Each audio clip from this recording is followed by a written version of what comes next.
I just took a break, okay, and now it's back to work. Hello. What is up? I'm so locked into that intro. Jenna, you did a phenomenal job on that. You didn't come in dancing this time, though. Well, I was actually listening to it that time and looking at it in the little corner of my screen, but I love it. Welcome, everybody. This is Unscripted Intelligence, a podcast where we talk about human intelligence, artificial intelligence, how they intersect, and how they impact everything from education to the workforce. On this podcast, we interview innovators, thought leaders, and change makers who are all making waves and shaking things up. These are live conversations that are uncharted and unfiltered as we create the space for what isn't being discussed. These conversations are always unavoidable. I was coming so early. Thank you guys for listening. Thank you guys for watching. Welcome to this episode. I'm Michelle Ament, the co-president of the Human Intelligence Movement and the chief academic officer for ProSolve. The Human Intelligence Movement is dedicated to ensuring that all humans have the uniquely human skills, the uniquely human intelligences that they need to succeed and thrive in our AI world. And I'm Marvin Ross, your other co-host, and I'm also the co-founder of ProSolve, a company that is highly specialized in human skills, making the invisible visible. I'm also your adaptability guru, and I'm pretty stoked to be here with the team. Michelle, what are we doing today? It's December. Can you believe it's December already? No, it's wild. How is Christmas here? Like, what's happening in life? There's snow. It was 5 degrees below zero this morning on my walk. It sounds crazy. I know. Crazy. And I say all of that because we are in the final month, the final sprint for our Game Changer series that we are doing in partnership with Community EDU and FETC.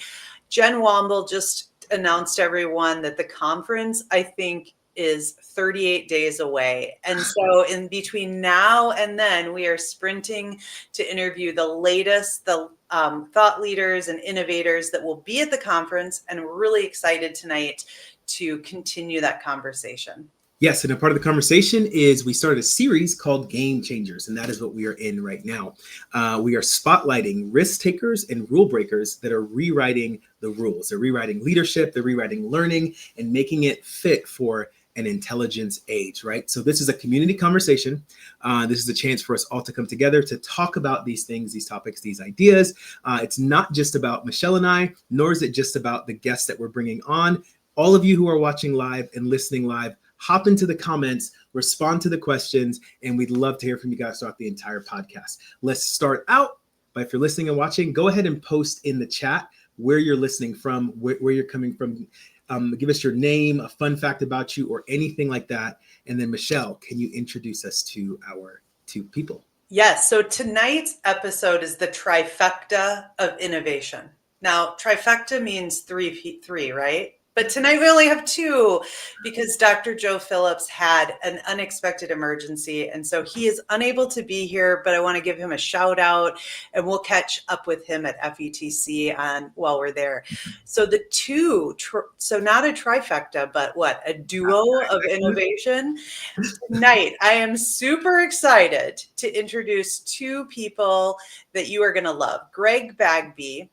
Greg, welcome to Unscripted Intelligence. Let me tell you about Greg. So Greg has like one of the most well-rounded perspectives in education because over the course of his career, he has lived so many roles. He's been a teacher, he's been a principal, he's been a professor, he's been an instructional technology administrator. He's probably going to tell me a role that I didn't mention here in a minute.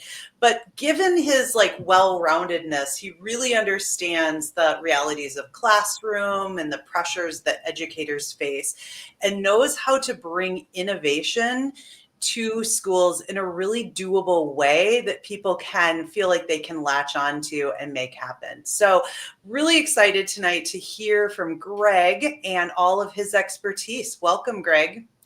Thank you very much, Michelle. I am so excited to be here. And thank you, Arvin, for not necessarily pulling me in, but allowing me to hang out with you as well. Love it. Love it.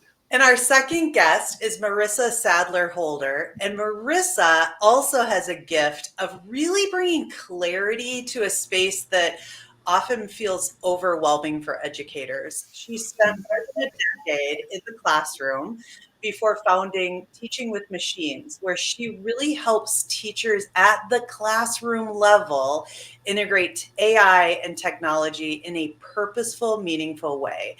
And she is focused on making things simple, equitable, and sustainable. And Merissa, is so great to have you, to see you again, and have you in our conversation tonight. Yeah, thank you. Thank you both for having me.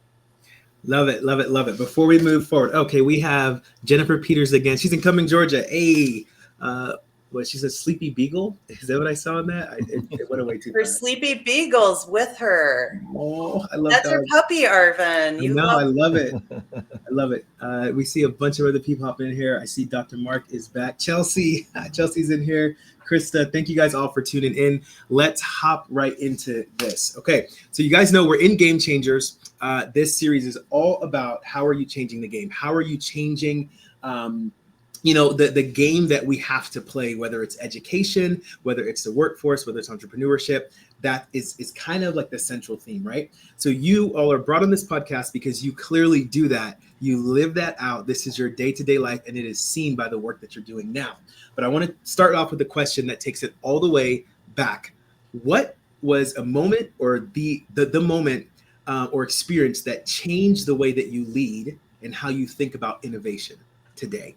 Okay, and I'm not just tossing this out to you, Greg or Merissa. Everybody here in the chat, Mark, Chelsea, Krista, Jennifer, please hop in and answer this question. What is a moment or an experience that changed the way that you think or that you lead in terms of innovation?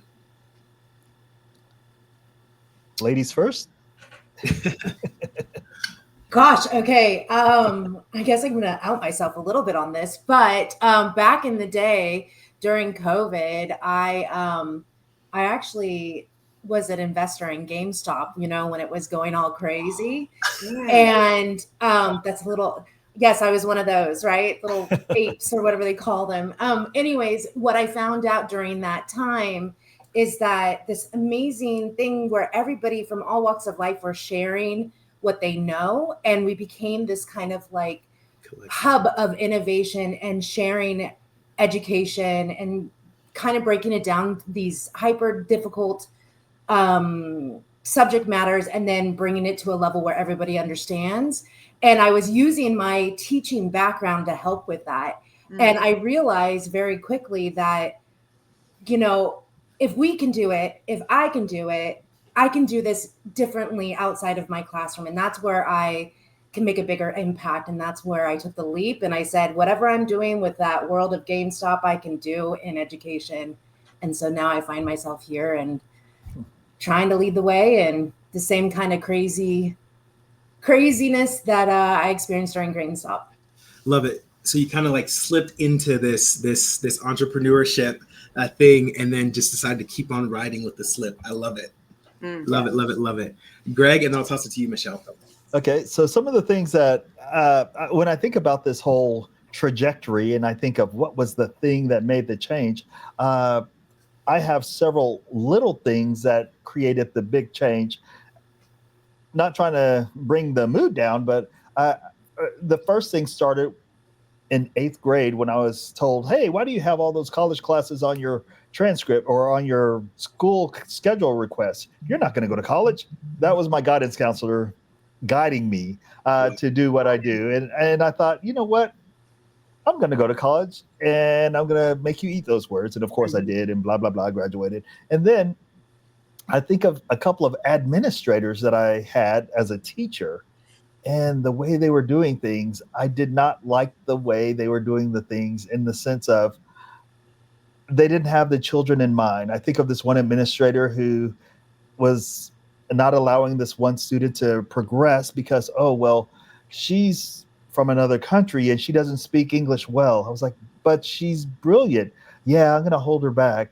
I'm like, no, don't do that.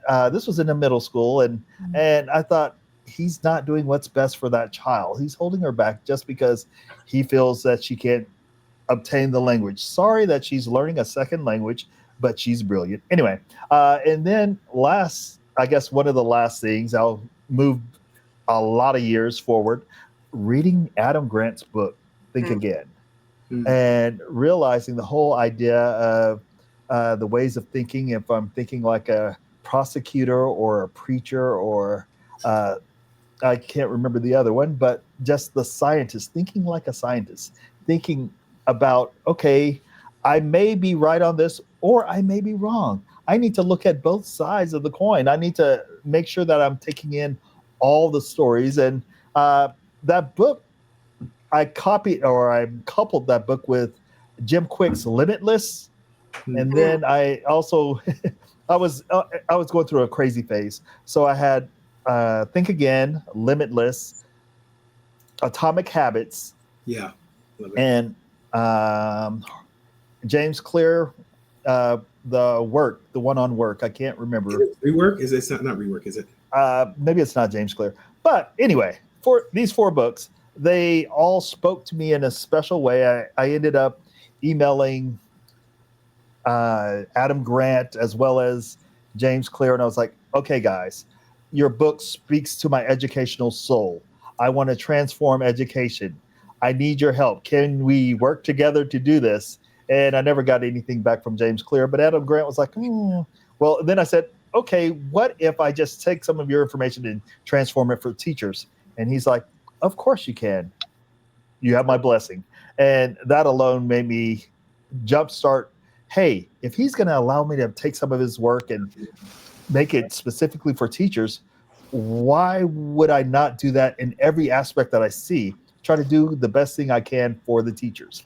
I know I'm getting long-winded, but I was one of those principals that got in trouble for not getting things in. Like, for example, I had a teacher who was a brilliant teacher. She just didn't like turning things in on time.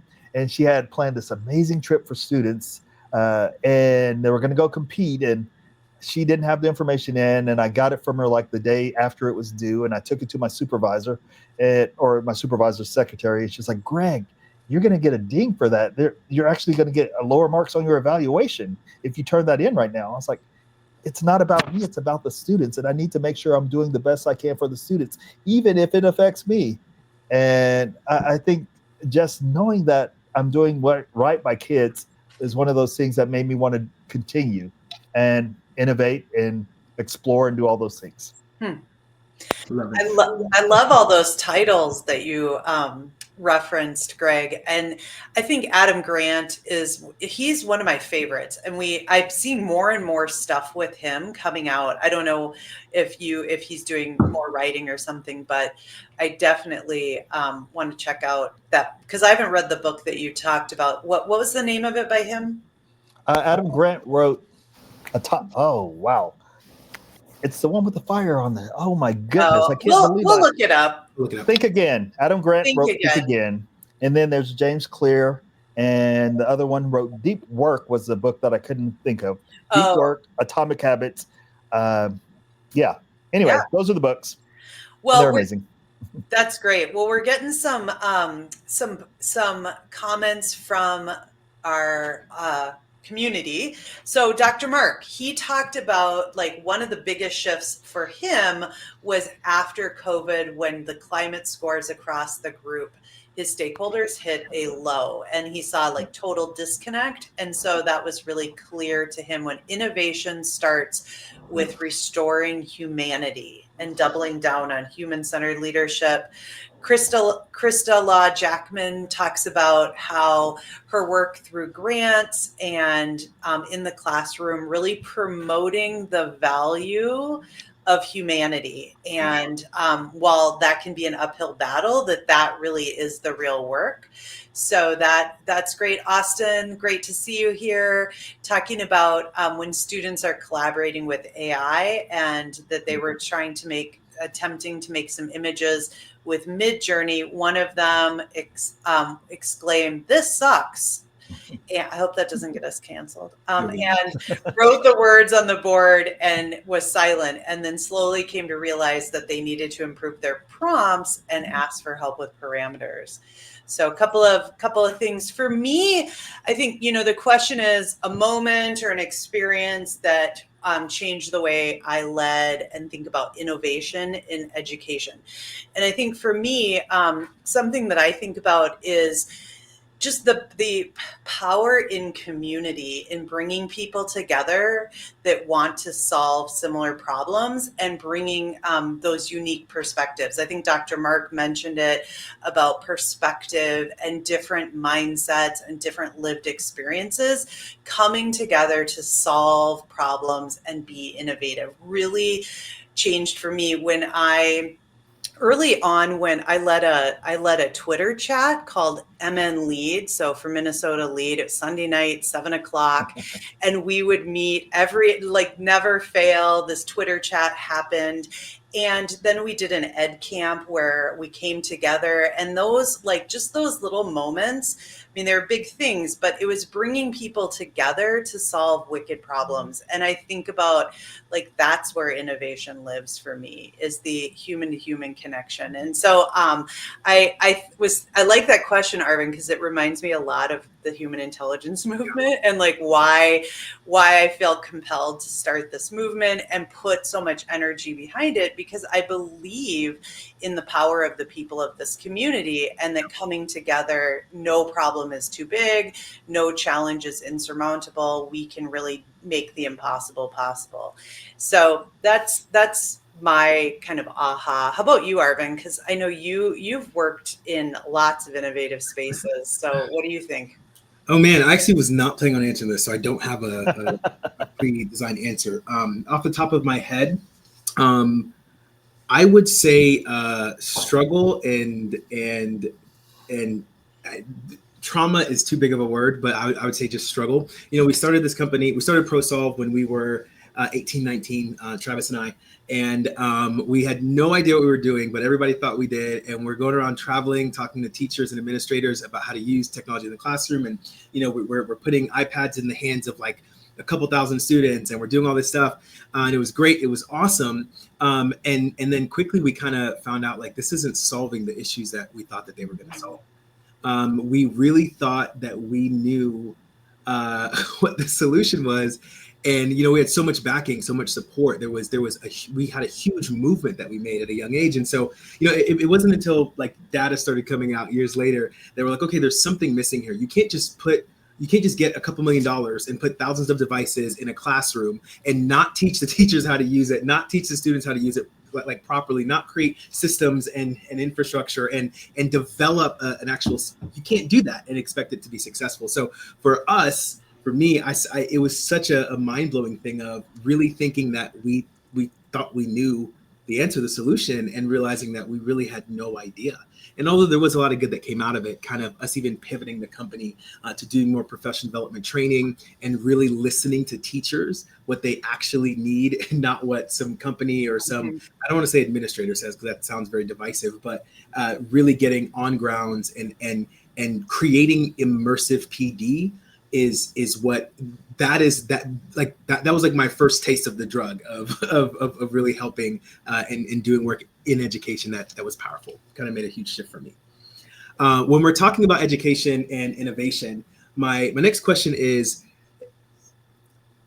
one of the things that I've noticed is it is very easy to say the word innovation in education spaces. And I think we can all attest to the fact that over the last couple decades, and probably longer than I was alive, we've called certain things innovation that was not really innovation. And I think you two here and all the people who tend to watch this podcast or tune in probably have a very distinct and powerful definitions or ways to describe what innovation in education really is. So I want to toss this question out here to all of us. What is education innovation not? Like what have we mistaken it for? Give us some examples or just a phrase, a term or whatever, and then follow it up with what innovation in education actually is. Should we do some rapid fire, what it isn't and what it is? Yeah, let's do that. I'm down. The next new shiny tool. It is not that. Bauer. It's not technology. Yeah. Thank you, Chelsea. Learning by doing prayerful. So we said not the next shiny tool, not technology, not, I don't know, like I'm stumped because I'm like, what else, what's beyond that? So beyond those things, like because those things are what I feel like get coined as innovation so much. So I'm trying to think about what other things do we call innovative beyond technology? What do you I'll jump in and I'll say the idea of not like, how can I say this, of taking something that we've done the same way for decades and just reskinning it into a new version of itself. That's not innovation. Right. And I think one of my biggest gripes is, when you take a freaking sheet of paper and you digitize it into a PDF, it's like we call that innovation that was a huge thing, and it's really not. Like what the real innovation would be in that specific example is, how do we take the story or the information that's on that PDF, and how do we take it off of a page, whether it's a digital page or a physical page, and turn it into an experience? How do we, instead of taking the page, making it digital, how do we take the person and bring them into the story? That's innovation. Yes. It's the whole SAMR model. If you go from that substitution, and of course, we did a lot of substitution in the beginning. A lot. Hey, I got this on my Chromebook. Big deal. Sorry, I did. That won't get me canceled, right? No, you're good. Okay, but we go from that substitution all the way to that redefinition. And when we redefine this task, that paper is now a podcast, or that's now a book talk that the students are recording and creating these videos and adding their own music and all these other things. It's not rocket science. Yeah. Mm-hmm. Even though I have a friend that works at JPL, and he says, Greg, you shouldn't say that, because rocket science really is just a lot of science. Anyway, he's brilliant, so he says crazy things to me.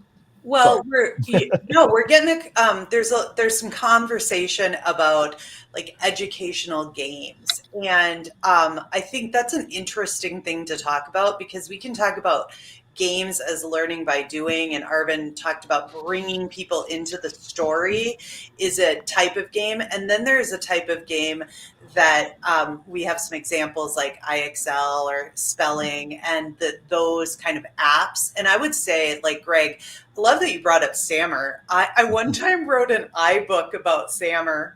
Do you remember iBooks? Yes. I used to. We used to get hired to do PD on SAMR. I created a whole workshop for it, and we did it all the time. And when I tell you, I thought it was like I was hot stuff. Like, you couldn't tell me nothing. I'm free. I'm doing huge seminars on substitution augmentation.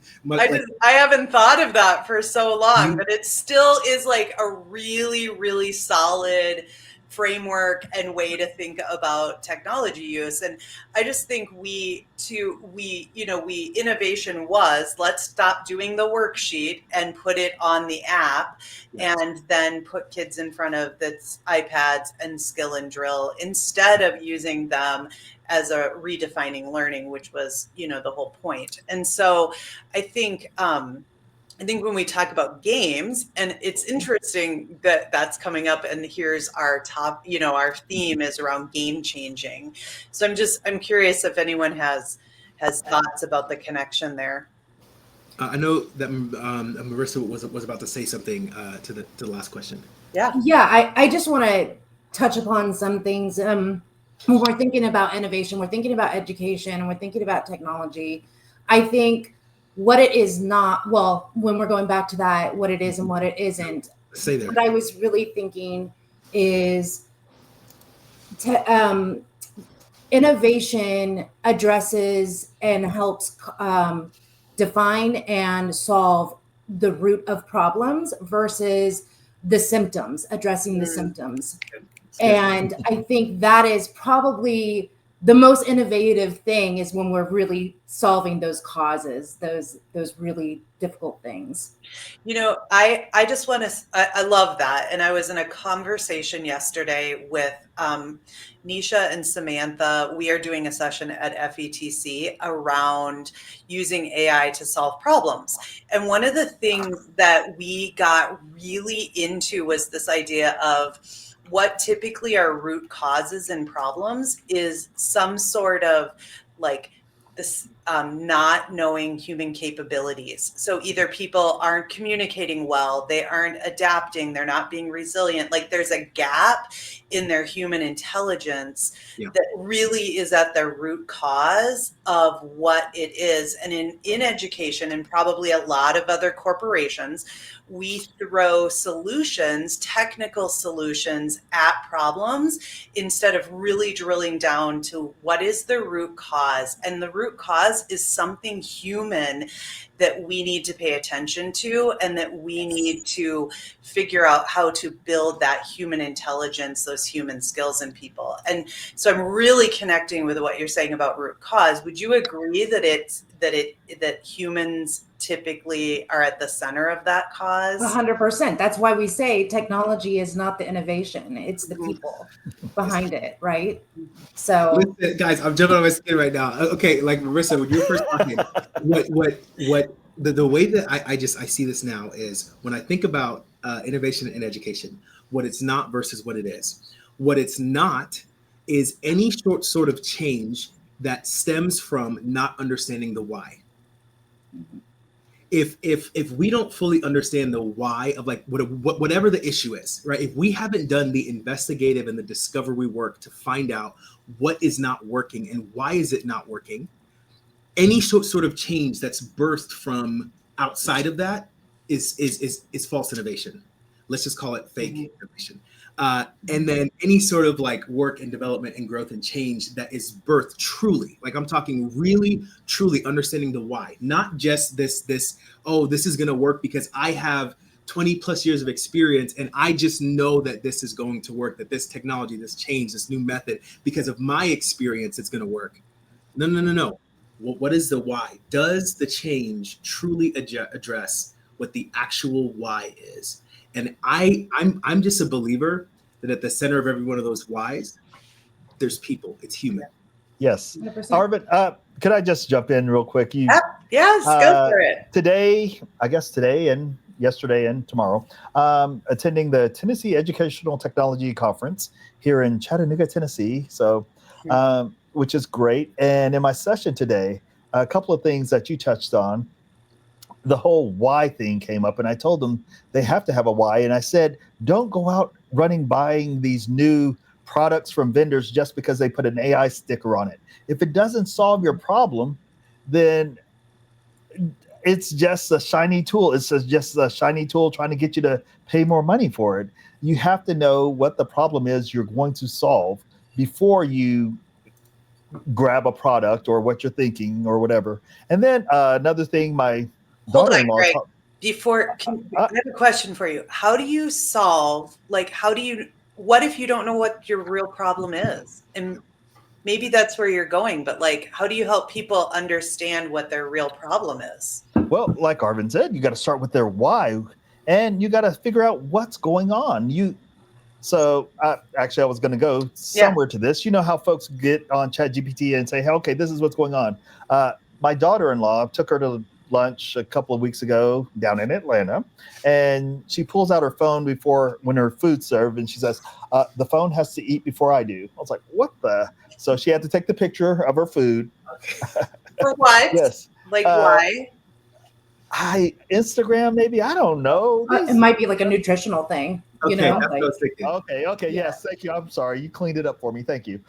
But as I thought about that, and I thought about the whole, only use 80% of AI output and 20% of your brain. No, never use more than 80% and never use less than 20% of your brain. But why don't we say the brain has to work before we even think about AI? Just the whole idea of the phone's going to eat. Yeah. Let the brain eat before the AI or the Chat GPT or your Gemini making sure you go to your original computer first. Yeah. The original computer. I like that. That's a bar. I love that.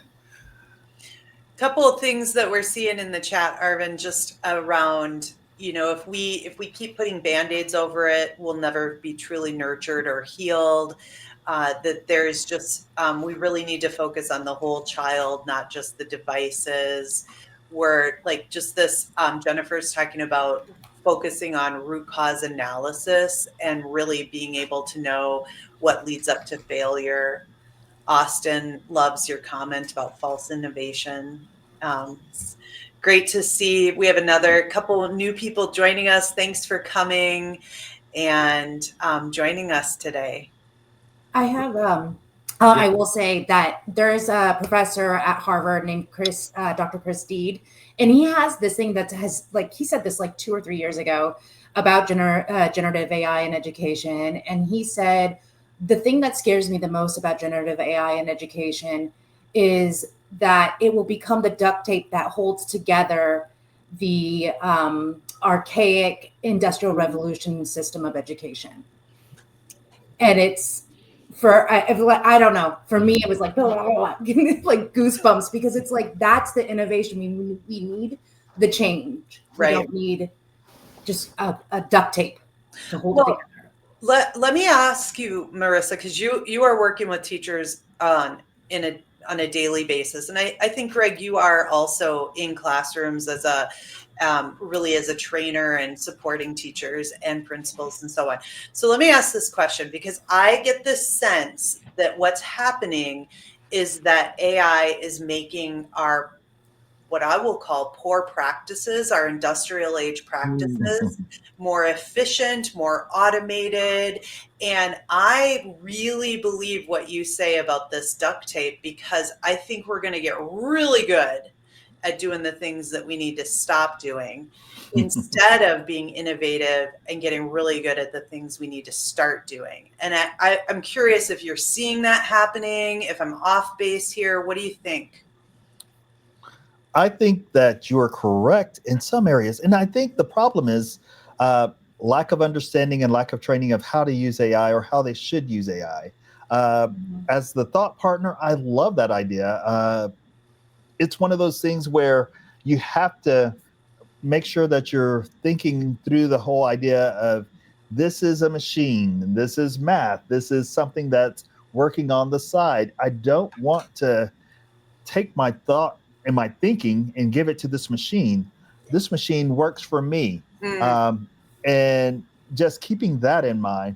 But I think too often, with the lack of AI literacy, folks are using it to just do the things that we don't want them to do a lot quicker. So it's getting done. It's like choosing on what, AI is all about optimization, right? And education and the learning process is always messy. So how do we bring those two together that actually support each other while not replacing it, right? So if we're using AI just to kind of optimize and go, I'll give you an example, right? I have 2 teachers, they're both English teachers. One of them uses one of those popular AI tools to provide feedback and use a rubric and grade the students on their essays, right? Okay. And then the other teacher just uses the same rubric, but does it the old-fashioned way, just kind of by hand, right? And what happened was that while the teacher was able to provide quick and accessible feedback using AI, the students have now figured out how the AI grades them and has adjusted their writing based off of the AI. So if they know the AI is going to grade them that way, they have changed their own voice to adjust to it. Yeah. Okay. Can I push back on this just a little bit? Yeah. I'm not trying to play the devil's advocate, but does that not produce? Well, 2 questions. First of all, isn't that the exact same thing that's happening when a teacher just grades it by themselves? That as a student, you would learn how that teacher grades and then adjust to what they're 100%. Saying. That's the first question. And the second question is, if hypothetically speaking, in a world where this teacher did train that AI properly and literally built it out and fed it lots of bot food to make it really accurate, if those students are making those adjustments and those changes, is that not better for them, for their grades, for their understanding, or no? Well, I think yes, but in the scenario that we are experiencing right now, that is simply not possible, right? The tools that are accessible to these teachers that they're using doesn't allow them to be able to bring the nuances that they would necessarily bring if they were doing it themselves. Yeah. I will say that what wasn't said, and I should have added this, is that all of the feedback that the students were getting in that class were the same. No. So it didn't matter if Sally was getting it, little Jimmy over there was getting the same feedback. Take my whole comment, throw it out. Sorry, I should have added that in, and then I would be like, sit down, Arvin. Okay. Yeah, so right. but it's one of those things, right? Where the teacher, however, she would be able to give the nuanced feedback, and the students actually preferred it. So Well, what I'll also add to that is, now I'm back on your side, right? Is regardless of, even if, let's say that their writing was quote unquote better, I would still kind of argue that the teacher knows those students on a human level in a way that the AI bot could never.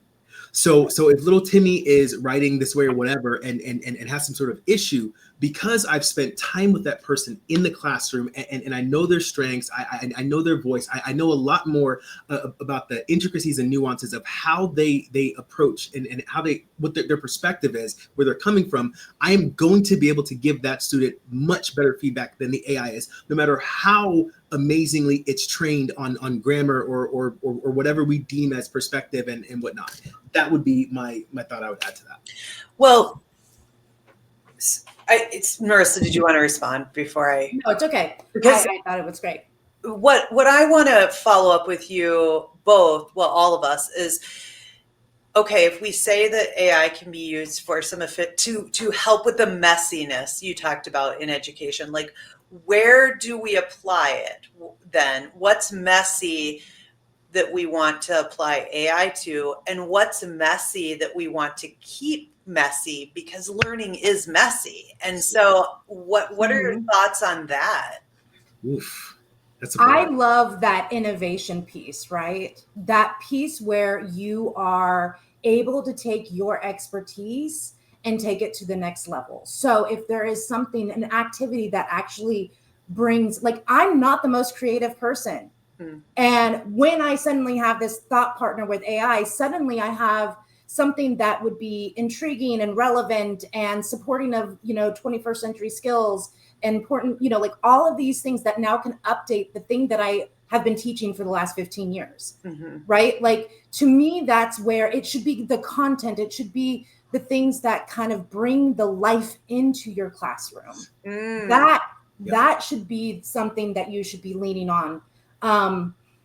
And so it allows us more breathing room for the things that are not so great, but probably still require that human touch of feedback and, Yeah, I want to pull up what Mark said a little bit ago. He said, if AI is helping us save time by automating tasks, are we using that save time to amplify the human elements of teaching? That is the question. That is the question. Like, what are the uniquely human aspects of the teaching learning process, right? That an AI can never replicate, but how can we use it to save that time and then amplify the parts that it cannot? Well, every time I do an AI training and I specifically speak to the whole idea of this is used to save you time, and that time you save, you need to be aware that you're going to save that time and you're going to spend it with human connection. You're going to spend it student focused work. I would much rather you save time and spend 20 minutes with the students on the carpet than to save time so that you can go to lunch early or have an extra break or whatever. It's all about making sure you're doing the right things for the students. So the human element, sorry, Greg, what was that? Oh, I'm sorry. That's one of my soapboxes with AI and saving time. Oh, if they're not putting it back into the kids, it really gets to me. Yeah. Well, it's a good soapbox to be on, because what I heard you talk about is like that human connection, the relationship building, the opportunity to be in relationship. And I was, I was thinking about this whole feedback thing around, okay, so my students write something, AI gives them feedback. That's not terrible. Like, that's not a terrible thing. So then they do some revisions and so on. Where do I come in as the teacher? And I'm thinking about, if I were in a classroom, I would want to then come in that, like, almost the end after multiple iterations with the use of AI, and understand what was their reflective process, what was their metacognition about their writing, what the AI said to them, what did they agree, what did they disagree, how did they grow as a writer, a learner, a human. And that's the entry point that I would want to have. So if I could save some of those times where I did have to give feedback along the way, to get to more efficiently and more quickly get to that point where I could have that conversation of, how did you grow? That's the space as the teacher I want to be in. What is that? And I think the difference between what you're talking about, Michelle, is the intentionality. What you're doing when you're going in, you're saying AI is being used with these intentions, and this is how we're going to use it, right? Where the other teacher who was just using it just to use it, the students don't understand the intention behind it. And so it just becomes, kind of everybody gets the same sticker. You know what I mean? And then it loses its value. So I think the intention is a really important piece that you are speaking to. That's good. That's innovation. Yeah. Intentionality. Yes. Yeah. I want to go back to one of the questions we had early on and kind of shift it just a little bit. I want everybody who's watching and listening, as well as us here on, I want you to give your best 3 sentences to individuals who are stuck in a system where they're seeing false innovation, and they have a burning desire to see real, true, authentic innovation. What do you say to them? Type it in the chat, and let's start here. I want to kick it off to, actually, Michelle, I'll kick it off to you first. What do you say? I knew you were going to do that. Okay. So the question is, I'm in my organization, and I see I see false innovations happening. I see people throwing technical solutions at problems, right? So what would I say? Okay. So what I would say is stop, have a conversation, and listen to who you are trying to solve problems with and for. So I think oftentimes we skip that opportunity to hear from who we are solving problems with and for. So we think about that as empathy. Like, how do we gather empathy to really understand who our user is? I love it. Merissa, can I toss it to you before we start reading some of the comments that are coming in? Okay, so I'm trying to think about, I was taking notes while I was doing this, but I think, kind of mirroring what Michelle was saying, are you solving for a symptom, or are you solving for a root cause, right? Because symptoms are low-hanging fruit. So is your product low-hanging fruit? Because we've seen a lot of low-hanging fruit out there, and that's not really going to move. And it's not going to make an effect that you're hoping it will on the students' impact of learning. So, and also, are we still talking about just innovation here? Like just the flashy? Yeah. Okay. Specifically false innovation. Yeah. Okay. So I think another thing is while there might be a lot of false innovation happening out loudly in front of everybody, there are people in the back learning how to do this technology who normally didn't have the ability to do so before, and they're going to blow you out of the water when it comes to actual impactful innovation. Yeah, I love it. Dr. Marks, he says, you said 3 sentences. Dr. Mark followed. He's got 3 questions. What isn't working about your approach? What do you think would work better based on how you are experiencing this? And how can we move forward and learn together? Love that. Like, what's not working? what would be better, and how can I support you and move forward? That's a great way to start to kind of combat or get rid of those false innovations and get down to that root cause. I feel like, Merissa, I have so many things to talk to you about. Like, I just could go on for days and days about just that low-hanging fruit, throwing solutions at problems that are technical instead of really taking time to understand what is the cause and then treating that. And I find like doing that through empathy and understanding people is the way to get to that. Would you agree, or do you have other ways that you get to root cause? I think that, I mean, it's just, you have to listen, right? Because remember, we were saying it's a human problem. Yeah. And only humans can solve it. So Yeah, that goes with conversation. Mm-hmm. I would just add, and I'll say my 3 sentences before you start reading more comments, Michelle. I say, kick down some doors, make some people mad, push some people over, start yelling, be absolutely in. No, I'm just kidding. I'm a firm believer in sometimes you have to disrupt something that is working for some people but isn't working for other people or everybody. So I would say on a practical level, design thinking is a huge pathway to real and true innovation. We practice it heavily at our company. We've invested lots of money in making sure that everyone on our team understands design thinking, no matter what their role is. So just on a practical level, if you are stuck in a system where you're seeing a lot of false innovation and you feel trapped and you're trying to push for that, go learn about design thinking and start pushing the conversation of design thinking in whatever spaces you can.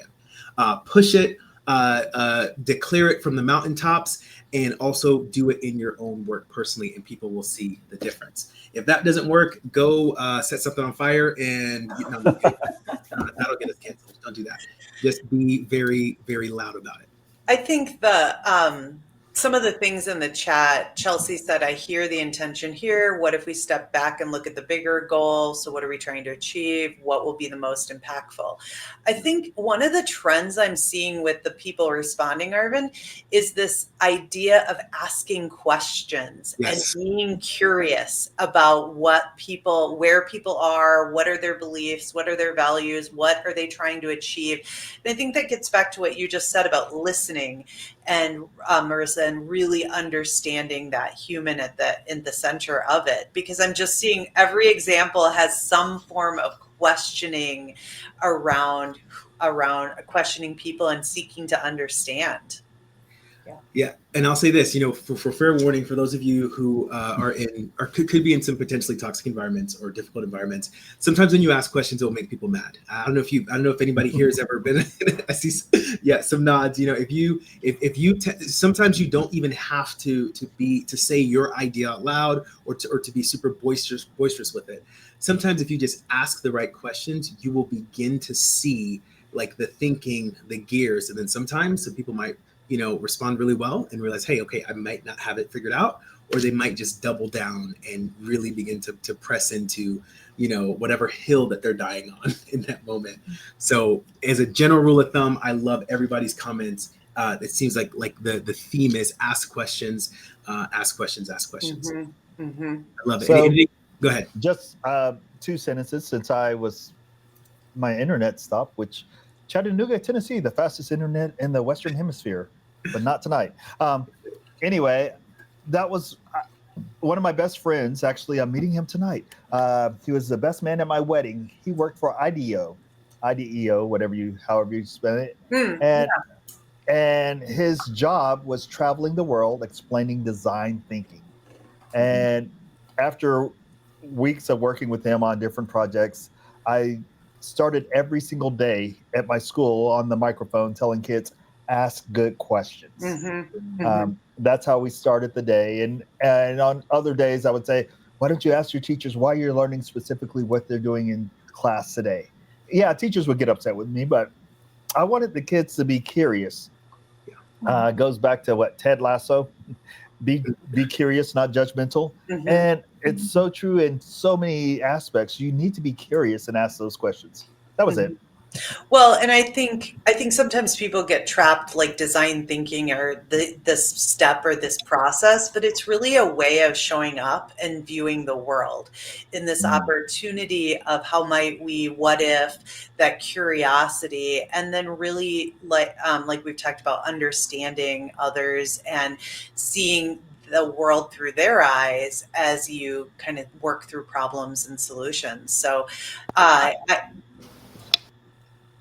Um, sorry, I thought I just saw something on Instagram where IDEO is having a class, like a course on human-centered design thinking with AI, which has me kind of curious, like how can the two go together? Because the paradox there for me is that AI isn't human. So if I go to AI to ask perspective and insight, it's missing the empathy, the human side. And so I'm very curious about like how you can pair design thinking with AI. So I might have to check that out.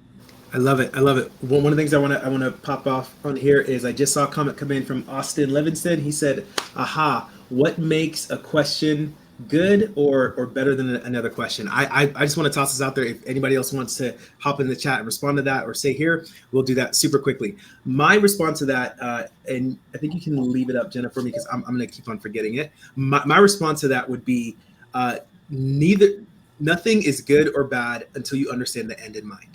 Right? If the goal is to provoke some sort of thinking, but you think that the goal is to get a proper answer, that dissonance is going to make your perspective think that that's a stupid question, right? But sometimes some of the greatest teachers will ask questions not because they want to know the answer, but because they want you to realize why you don't know the answer or what the answer could be. So I would say what makes it good, it depends on the goal. It depends on the goal of why you're asking the question. And the reason why I posted or told them to ask good questions, answer the ones that can make someone feel special, and be great because you are great every morning is because I wanted them to think about it. The whole thing was about thinking about the questions. I did this whole series on why asking good questions and what makes a good question, not necessarily the content, but I want you to think about the question that you're going to ask. And then the other things were just be great and all that. Yeah. Yeah. I love so it. there you go. That's why It is UTT time, unavoidable truth time. This is the time of the podcast. I know that scares some of you guys. This is the time of the podcast. They were not scared. They were dancing just like you. I was the only one not dancing. I was like, Okay. Oh my gosh, I better start dancing. I tend to close my eyes when I dance, which is probably not good. But for those of you guys who are watching for the first time, this is the time in the podcast where we all share an unavoidable truth. So it is something that we have learned or realized or even ourselves may have said or typed in this conversation that we believe and understand as now an unavoidable truth, a truth that is persistent regardless of who wants it to be true or who doesn't want it to be true. So feel free to hop in the comments and share what is an unavoidable truth that we need to face today that's based on this conversation. Anybody want to start off here? Greg? I have one. I think technology will change tomorrow, the next day. Technology will continually change. Yes. However, the people that we are working with, the people that we are with, they're not going to be changing as much as technology. So where do we need to focus? We don't need to focus on the thing that's changing all the time. Focus on the people. Love it. Love it. Love it. Love it. Michelle, Merissa? Go ahead, Michelle. I have to think of my spicy apple. Well, now the pressure is on. I think I'm just, the last 48 hours, I have been thinking and talking about how to find root cause in problems and then how humans are at the center of that root cause and how do we support them building human intelligence or human capabilities or mindsets or whatever is missing. And what's fascinating to me about that came up tonight where it just, so there's something that's pulling me towards that concept. And so I think my unavoidable truth is that's a signal and not to ignore it. And so now I want to go really dive into what it means and how to support people in thinking about finding root cause and supporting humans at the center of that. I love it. I love it. I'll go and I'll toss it to you, Merissa, and then Michelle, if you want to read some of the UTTs coming in. For me, it has to be that moment where Merissa and Greg were kind of talking, and I just saw the word false innovation. I've never said that term before. I don't even know if that's grammatically correct or not. But what you two said made it vividly clear to me that there is such a thing as false innovation, and that we have done that. We've probably all at some point in time, if you're in education specifically, have bought into things that we thought were really going to be innovative, and that the heart was there, the passion was there, but there was something missing that kept it from shifting from false innovation to real, true innovation. And so for me, my UTT is false innovation is a thing, and we should probably start digging into and asking more questions to find out what is false innovation, what's not. Mm-hmm. These are all really good. I think probably because I'm getting ready for FECC and I'm doing a presentation on AI literacy and AI fluency for students and how we build those skills. I think probably my spicy apple take on this one would be that if we continue putting our head into the sand and not providing these opportunities for students to start building their own AI literacy skills and their own awareness of these skills and that background, the more we end up punishing them for using it. And that looks like we're punishing innovation. They're actually, we're sending a message to them. You're being more innovative than us, then we can keep up, and we're punishing you for it. Nice. Mic drop.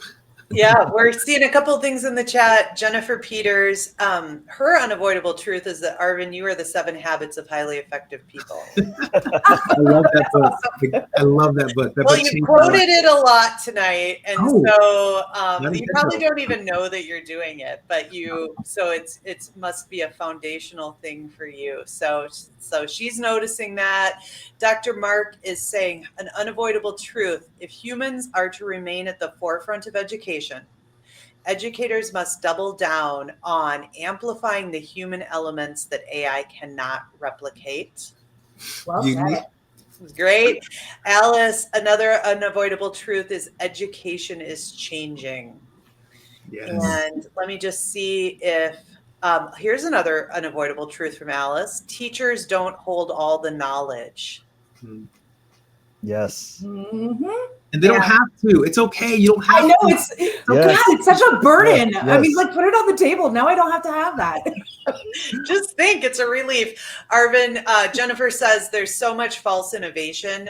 She'd love to see companies, schools start to review if their innovation is real or false. You might be onto something here, Arvin, with the false innovation. Okay, let me just toss this out there. What if we all work together to create some sort of like a matrix that can place, like a school can place an innovative idea on a matrix and then have it be graded, or a rubric be graded, and see where it falls on the spectrum of false innovation versus real innovation? Sounds like a lot of work. I'm not going to do it. But No, we are going to do it. It's a perfect thing for Human Intelligence Active Action Collective. So Chris Votts is putting those pods together to do this kind of stuff. So here we go. Arvin, you can champion the false innovation matrix. I can't do another thing in my life. So let's move right on. Really quickly, we have to kind of bring it to a close for the sake of time. So I want to toss this out to Greg and to Merissa. How can the people watching find out more about you and follow your journey and keep up to date on all the things that you're doing? Let's start with Greg, and then we'll go to Merissa. Well, I'm on the LinkedIn because that's where some of this is broadcasting. At Greg Bagby on Twitter, or X Twitter, as well as Blue Sky if you use that. Yeah, most folks are like, oh yeah, Blue Sky, and then it died. And Instagram. So yeah, at Greg Bagby, or Greg Bagby at Gmail, or gregbagby.com. All of those will lead you to me. And I'll be at FETC. Yes, of course. And a couple of my sessions, one is about creativity, showing students how to value creativity, and another is coaching for the masses. So two of my sessions are about people. And then I have things about AI and people and blah, blah, blah. But after I got to meet Sir Ken Robinson one time, and we had a conversation about creativity. And he blew my mind, of course. And I'm always wanting to make sure that kids remain creative in whatever aspect they are in. And that's all I'll say, because time's up. And Merissa, you need to go. Well, I thank you for telling us about your sessions at FETC. So definitely find Greg at FETC. I just got to say, you're the first guest that we have had that has been not only in the conversation, but also live posting on LinkedIn. Were you also on Twitter or X live No, posting too? just LinkedIn. Just LinkedIn. I mean, that's phenomenal. So kudos to you, Greg. Thanks for the conversation here and the conversation there. Merissa.